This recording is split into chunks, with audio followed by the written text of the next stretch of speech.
নমস্কার বন্ধুরা, মাম্মা উইথ আর্য চ্যানেলে আজকে আপনাদের সাথে ফুলকপি আলু দিয়ে একটা নিরামিষ ডালনার রেসিপি শেয়ার করব, যেটা যে কোনো নিরামিষ দিনে লুচি, পরোটা অথবা ফ্রাইড রাইস বা পোলাওয়ের সাথে দারুণ জমে। প্রথমে দুটো ফুলকপি নিয়েছি, এটাকে কেটে নেব। খুব বড় বা খুব ছোট করে কাটবো না, মাঝারি রাখছি ফুলগুলো। মাঝারি টুকরো করে ফুলকপিটাকে কেটে নিয়েছি। এরপর এটাকে জলে ভালোভাবে ধুয়ে নেব। অপরদিকে একটা ডেকচিতে বেশ খানিকটা জল দিয়েছি, অল্প একটু নুন আর হাফ চিমটে হলুদ দিলাম।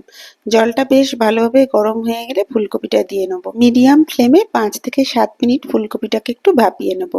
এদিকে ফুলকপিটা করতে যে যে মশলাগুলো লাগবে রেডি করে নিয়েছি। দুটো বড় সাইজের টমেটো পেস্ট করে নিয়েছি, আর নিয়েছি 1 ইঞ্চি মতো আদা গ্রেট করে রেখেছি। 5 মিনিট পরে ফুলকপিটা নামিয়ে জল ঝরিয়ে রাখলাম।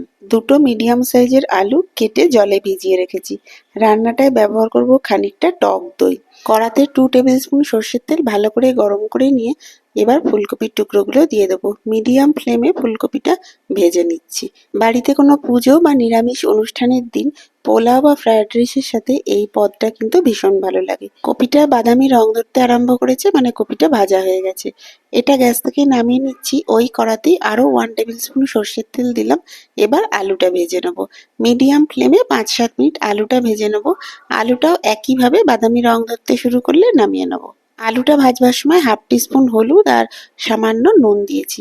নুন হলুদ ভালো করে মাখিয়ে নিয়ে আলুটা ভেজে নিচ্ছি। বাদামি রং ধরতে আরম্ভ করেছে, এবার আলুটা নামিয়ে নেবো। এবার কড়াতে 1 টেবিল স্পুন সর্ষের তেল দিয়ে কিছুটা দারচিনি আর একটা তেজপাতা ফোড়নে দিলাম। ফোড়নের একটা মিষ্টি গন্ধ বেরোলে গ্রেট করে রাখা আদাটা দিয়ে দেবো।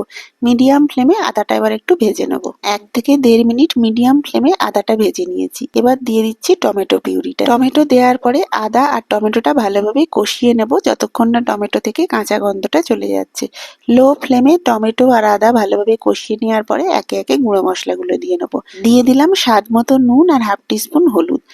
আলু আর কপি ভাজবার সময় নুন হলুদ দেয়া আছে, সেই বুঝে নুন হলুদটা দিতে হবে। ঢাকা দিয়ে মিনিট 5 রেখেছিলাম। মিনিট 5 পরে ঢাকাটা খুলেছি। মশলাটা আরো 2-1 বার নাড়াচাড়া করে নিলাম। মশলাটা বেশ খানিকটা কষানো হয়ে গেছে। এবার আমি একটা মশলা দিলাম। এখানে রয়েছে গোটা ধনে আর গোটা জিরে শুকনো খোলায় ভেজে নিয়ে গুঁড়ো করা। এটা আমি বাড়িতে তৈরি করেছি। মোট 1 টেবিল স্পুন দিলাম। সবটা ভালোভাবে মিশিয়ে নিয়ে আরো বেশ খানিকক্ষণ মশলাটা কষিয়ে নেবো। ঢাকা দিলাম 2-1 মিনিটের জন্য। 1.5 মিনিট পরে ঢাকাটা খুলেছি। এবার দিয়ে দেবো 2 টেবিল স্পুন টক দই। দই দেওয়ার পরে মশলার সাথে ভালোভাবে মিশিয়ে নিয়ে লো ফ্লেমে মশলাটাকে কষিয়ে নেবো। দইটা ভালোভাবে মশলার সাথে মিশিয়ে নিয়ে 2-1 মিনিট কষিয়ে নিচ্ছি। এবার ঢাকা দিয়ে লো ফ্লেমে রাখবো আরো মিনিট 2-1। 2 মিনিট পরে ঢাকাটা খুলেছি। মশলাটা বেশ ভালোভাবে কষানো হয়ে গেছে, গা থেকে তেল ছাড়তে শুরু করেছে। এবার এই মশলার মধ্যে আগে থেকে ভেজে রাখা ফুলকপি আর আলুটা দিয়ে দেবো।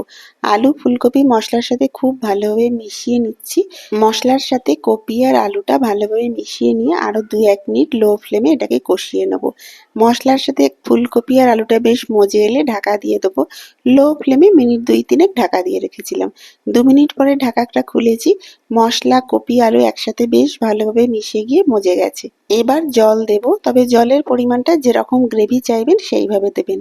প্রথমেই একবারে ঢেলে দেওয়ার দরকার নেই। আমি চায়ের কাপের 1.5 কাপ পরিমাণে জল দিয়েছি। প্রথমে 1 কাপ জল দিয়ে ফুলকপি, আলু সমস্তটা ভালোভাবে গ্রেভির সাথে মিশিয়ে দিয়েছি।